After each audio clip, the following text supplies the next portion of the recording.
What's going on, everyone? I am just a typical, average American here today to react and learn about some new rules that the United States is imposing on Canadian visitors.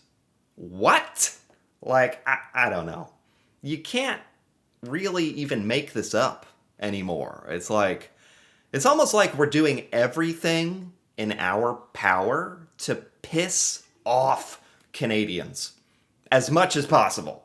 I mean, and the funny thing is, shouldn't this be like the other way around? You know what I mean? Like, it would make a lot more sense to me for Canada to want to discourage Americans from coming over. You know, you guys have way more reasons to be completely fed up with us, but instead we keep doing this and discouraging like Canadians from coming here. I don't know. I really don't know. It's a circus. We're living in a circus timeline here. I mean, that'd actually make a decent band name. Circus Timeline.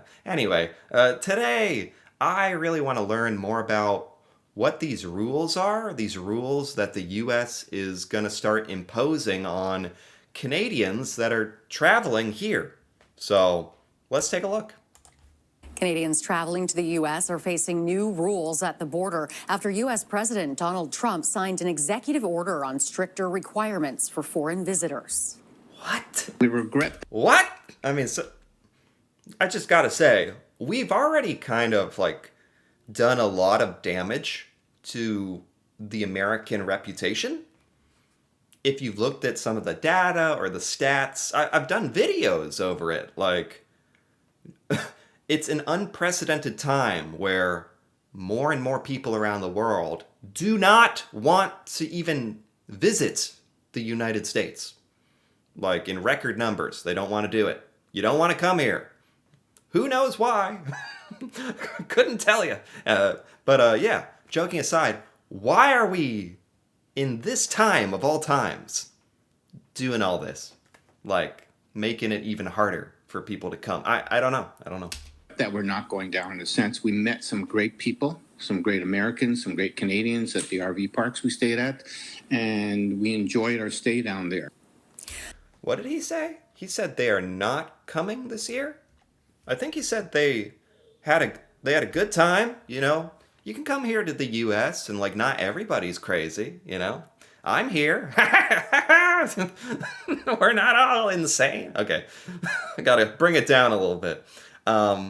And you know, have a good time. He was at some RV parks and but even he doesn't want to come back. This Canadian guy.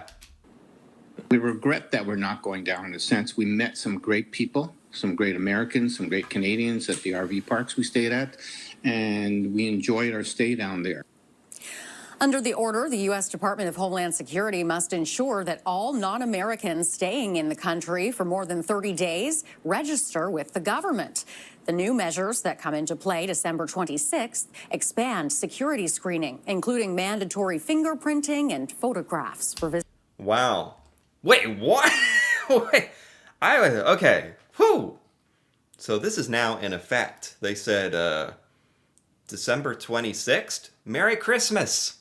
If you if you want to come down to the US, Merry Christmas. You got all this extra stuff you got to do.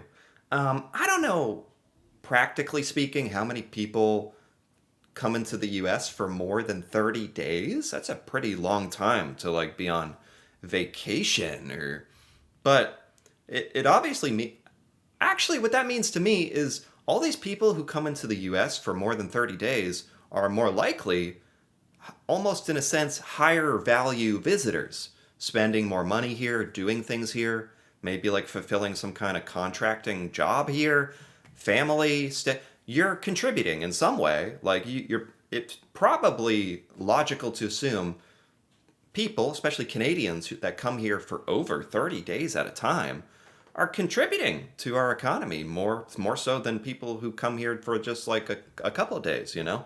So just from a financial point of view, that's a higher value like visitor.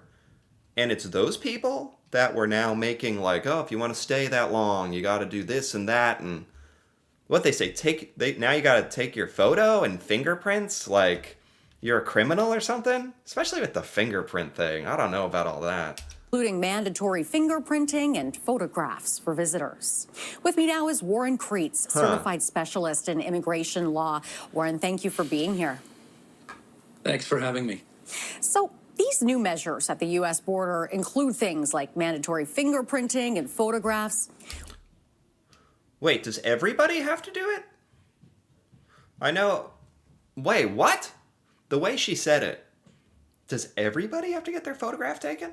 And fingerprints? Or is it only 30 days? Either way, like, the idea, if you're already on the fence about, like, wanting to visit the U.S. for whatever reason, this is obviously not helping. This is just going to, like, increase your trepidation. Like, this might even push you over the edge and be like, I don't want to do all that. Let's start here. What do you make of all of this? Well, the name of the executive order to which you referred, which was signed by President Trump in January 20th of this year, is called Protecting the American People Against Invasion. So it's got a pretty... What? What are we talking about? What? Huh? What did he say? What? I can't believe that. There's been some pretty crazy stuff recently, especially with Trump. Believe it or not, shocker. Like with putting his name on the Kennedy Center or whatever. Now it's the Trump Kennedy building, and putting all those weird plaques. And I don't know if people know about all this weird stuff that I hear about, like. In the White House, you got all the portraits of the past presidents, and now each of them have a plaque under their portrait with a paragraph that looks like it was written by Donald Trump, saying basically like under Obama's portrait is like, this guy sucks, and he tried to take me down but couldn't. Like, just, I don't know. And the fact that it's like all, and this is kind of what triggered that thought in my mind. This whole policy is based on it preventing invasion? Like Canadians invading the US? Like, I don't know.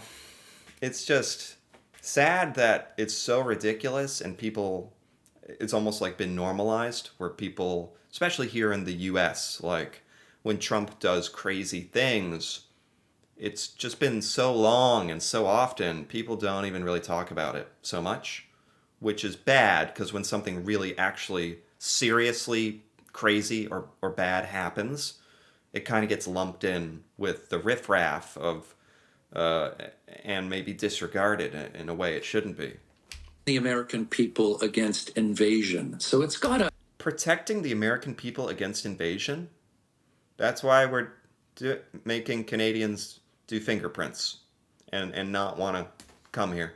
That's why, because again, this is like, if you know the terms gaslighting, projection, it's Canada that should be afraid, not, or whatever you want to call it, nervous, afraid, or threatened by the US invading, because we are the ones who have threatened it in a very real way. Trump threatened Canada, like with annexation, and that's real. So it's like unbelievable, like gaslighting, that then we turn around and we're the ones that are like, we got to put up some new travel policies, the Anti-Canadian Invasion Act, to stop the Canadians from invading. You guys haven't threatened anything. Like, what? What? We're the ones who did that, but what? Make it make sense. Somebody make it make any sense at all. a pretty embellished title. Canada's included in the list now. We used to be exempt from almost everything. But Canadians, and I mean Canadian citizens, including permanent residents, are now required to register. I mean, the adjudication. So, okay, to make on some level, this is like anti-invasion act against everybody, in because everybody in the world wants to invade the U.S. Yeah, sure, but Canada is explicitly included in that. Wow. The border is a lot more thorough, a lot more detailed, and perhaps at times a lot more hostile. Hostile, thorough. Who would want to go through this? Like, I don't know what it's like, but if you look at this, this was a picture. Like, look at this. This is a border somewhere, the Canada-U.S. border. If you're going by car, How long is this going to take? If they're doing pictures and fingerprints and want to look through your phone or some of that stuff. How long is it even going to take? At times a lot more hostile. There's two reasons for this. One is the Trump administration is requiring U.S. Customs and Border Protection officers to be that way. But it's also because there are fewer travelers, which means these same officers have more time to. Oh, that's interesting. There are fewer travel. It looks like a lot of cars. Like, the good news is by the time you get your car through the border with all the stuff you got to do, it'll probably be a new president probably be 3 years have passed. It'll be a new president, and you won't even have to do the fingerprints by the time you get through this line. But that is funny how, yeah, by the data, there's less people coming, and each individual has more time for police-like scrutiny to spend on each examination. That is to say, each person presenting in front of them. Wow. Now, we're already hearing stories of confusion over the new rules. Some travelers have already gotten conflicting information about forms that they have to fill out versus not fill out. What do Canadians need to know before crossing the border? And one other thing about this, now that I'm thinking about it, it's not necessarily a bad thing to use technology for safety and international travel, taking photos, if it's quick. The fingerprints is weird to me, but if it's all in a timely manner, like, I'm not necessarily against more security if it's for safety, and it's just, what's with the timing, right? It doesn't seem to be about safety. That's what I'm getting at. It's more of like a middle finger. That's what I get. Like, it just seems like more of a middle finger to Canadians. Like, doing this now, of all times? Why weren't we doing this 10 years ago? If it's so simple and safe for safety, and why now? It's more the timing that really kind of seems very suspicious.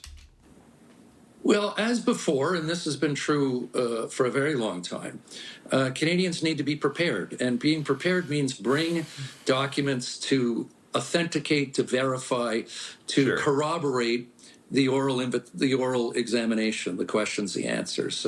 Border officers want to see third-party authentication or verification. So they want to see that Canadians are domiciled in Canada, that is to say they're living here, and they're going to America for a temporary purpose, which will be Wow. Like, you have to prove you're not going to stay in the US? That's what this is about? Like, they think Canadians are going to come and never leave? I don't think that's been really a big issue for Canadians. Like, that was sort of a big deal for the US-Mexico border, like illegal immigration, and I don't think that's ever been really a thing. Has it? You got to prove that you have a house or apartment or somewhere to live, so you have somewhere to go back to. You have a stake in Canada. Wow, you got to do all that? explained by the traveler. But the traveler needs to take documents, proof of, their domicile, their home, their rent, their tax paid, their bank accounts so that they're self-sustaining, any and all Whoa. documents that demonstrate that they're pied à terre, this is a French term for their foot on the ground is more Huh. centered in Canada than anywhere else, and they're only going to the states Wow. for a temporary purpose. So, make the job easy for the U.S. border officer. I always use a term Wow. in my law practice called feed the baby the pablum. Just give the officer everything that they need to make their job easy. And The the so the officer is the baby, and you got to bring all the milk in the world, all of it, so that you can chuck it at them like your bank statements, proof of your home.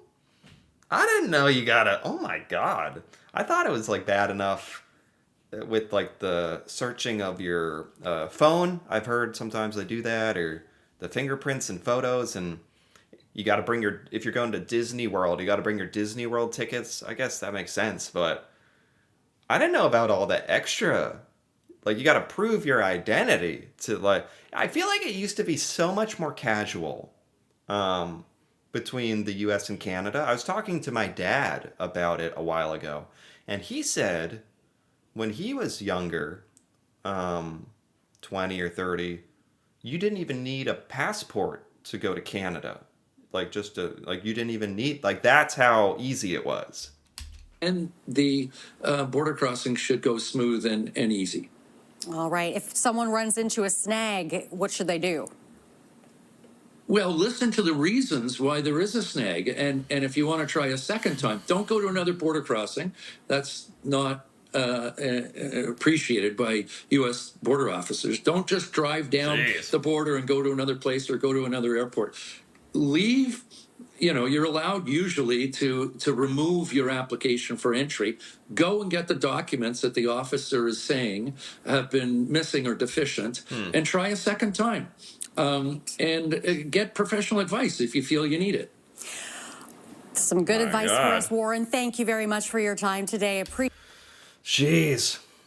Jeez. Sounds stressful, to be honest. And the idea of being like declined at the border, I don't know like what that's like or if that's going to hurt your chances next time or if your job depends on like traveling between the countries, that's annoying.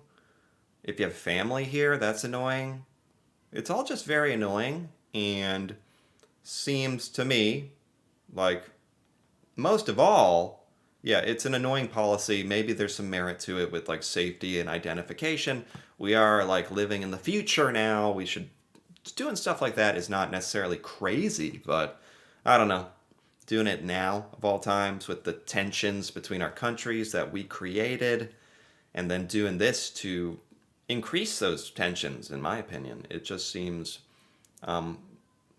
stupid, like to do it now of all times, and that it's kind of like a middle finger. That's how I interpret this. But again, I'm the American in this situation, trying to put myself in a Canadian's shoes and sort of understand. So yeah, this was pretty interesting to see what my country's doing. Not good. Anyway, if you enjoyed this, feel free to give this video a like or leave a comment with your thoughts, especially if you're Canadian. What are your thoughts on all this and what we're doing, and how do you interpret all this? And is it affecting your drive to go to the U.S., how motivated you are to visit the U.S.? That'd be cool to hear about. And if you're interested in more videos like this, me reacting to Canada and seeing Canadian things that I've never seen before, feel free to subscribe for more. And until then, thanks for watching and see you next time.